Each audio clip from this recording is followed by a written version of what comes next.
ಎಂಪಿಗಳು ದೇವರ ಆಶೀರ್ವಾದಂತಾರೋ ಏನಂತಾರೋ ಇಲ್ಲ, ಅದು ಎಲ್ಲಕ್ಕಿಂತ ಹೆಚ್ಚಿಗೆ ಬುದ್ಧಿವಂತರಿದ್ದಾರೆ, ಜೊತೆಗೆ ಹಣದ ಬಲ ಅದ, ಎಲ್ಲ ಬಲನೂ ಅದ. ಹೀಗಾಗಿ ಅವ್ರು ಗೆಲ್ತಾ ಇದ್ದಾರೆ. ದೇವರು ಒಂದು ಅವ್ರು ನಂಬಿದಾಗ ಇರಬಹುದಿಲ್ಲ ಅಂತಲ್ಲ. ಅಂಥವ್ರನ್ನ ಎದುರು ಹಾಕ್ಕೊಂಡು ಇವತ್ತು ಕತ್ತಿಯವರು ಹುಕ್ಕೇರಿಯಲ್ಲಿ ಸ್ಟ್ಯಾಂಡಪ್ ಆಗ್ತಾ ಇದ್ದಾರೆ, ಪ್ರಯತ್ನ ಮಾಡ್ತಾ ಇದ್ದಾರೆ. ಹುಕ್ಕೇರಿಯಲ್ಲಿ ನಾವು ಇವತ್ತು 15 ಎಲ್ಲ ಗೆಲ್ತೀವಿ ಅನ್ನೋಂಥ ಮಾತನ್ನು ಮಾತಾಡೋದು ನೋಡಿದ್ರೆ ಅಲ್ಲಿ ಎ ಬಿ ಪಾಟೀಲ್ ಶಕ್ತಿ ಭಾಳ ದೊಡ್ಡದದ.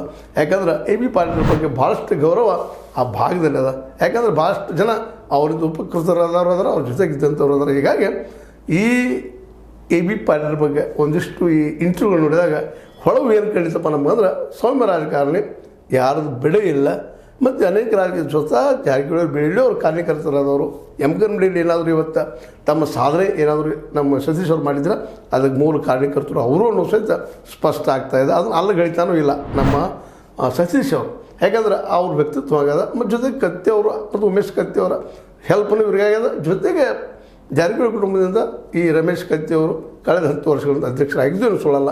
ಇವೆಲ್ಲ ಕಾರಣದಿಂದಾಗಿ ಇವತ್ತು ಇವ್ರ ಮಧ್ಯದಲ್ಲಿ ಎ ಬಿ ಪಾಟೀಲರು ಇವರಿಗಿಂತಲೂ ಭಿನ್ನವಾದ ರಾಜಕಾರಣ ಮಾಡ್ತಾ ಇದ್ದಾರೆ ಅನ್ನೋದು. ಜೊತೆಗೆ ಕತ್ತಿಯವರಿಗೆ ಮತ್ತು ಮರುಜನ್ಮ ಏನಾದರೂ ನಾಳೆ 28ನೇ ತಾರೀಕಿಗೆ ನಮ್ಮ ರಮೇಶ್ ಕತ್ತಿಯವ್ರು ಹೇಳಿದಾಗ 28ರ ಸಾಯಂಕಾಲ ತೋರಿಸ್ತೀನಿ ಅಂದರೆ ಗೆದ್ದು ತೋರಿಸ್ತೀನಿ ಅಂತ ನಾ ಡೆಮಿನೋ ಡ್ಯಾಡಿನೋ ಅನ್ನುವಂಥ ಮಾತನ್ನು ಹೇಳಿದ್ದು ನೋಡಿದಾಗ ಸಹಜ ಅನ್ನಿಸ್ತದ. ಮೋಸ್ಟ್ಲಿ ಆ ಕಾನ್ಫಿಡೆನ್ಸ್ ಇವತ್ತು ತರುವಲ್ಲೇ ಎ ಬಿ ಪಾಟೀಲ್ ವ್ಯಕ್ತಿತ್ವ ಕಾರಣ ಅಂತ ಅನಿಸ್ತದೆ. ನಿಮಗೇನು ಅನಿಸ್ತದೆ ಎ ಬಿ ಪಾಟೀಲ್ ಬಂದಾಗ? ನಿಮ್ಗೇನು ಅನಿಸ್ತದೆ ತಿಳಿಸ್ರಿ, ನಿಮ್ಗೇನು ಅನಿಸ್ತದೆ ಹೇಳ್ರಿ. ಜೊತೆಗೆ ಇದು ನೋಡಿರಿ, ಲೈಕ್ ಮಾಡಿ, ಶೇರ್ ಮಾಡಿರಿ, ಕಾಮೆಂಟ್ ಮಾಡಿ, ಜೊತೆ ಸಬ್ಸ್ಕ್ರೈಬ್ ನಿಲ್ಲಿಸಬೇಡ್ರಿ. H60 ನ್ಯೂಸ್ ಅರ್ಥ ಹೆಚ್ಚು ತರಬಿದ್ದು ಸತ್ಯದ ಕೈಗಳಲ್ಲಿ ವಂದನೆಗಳು.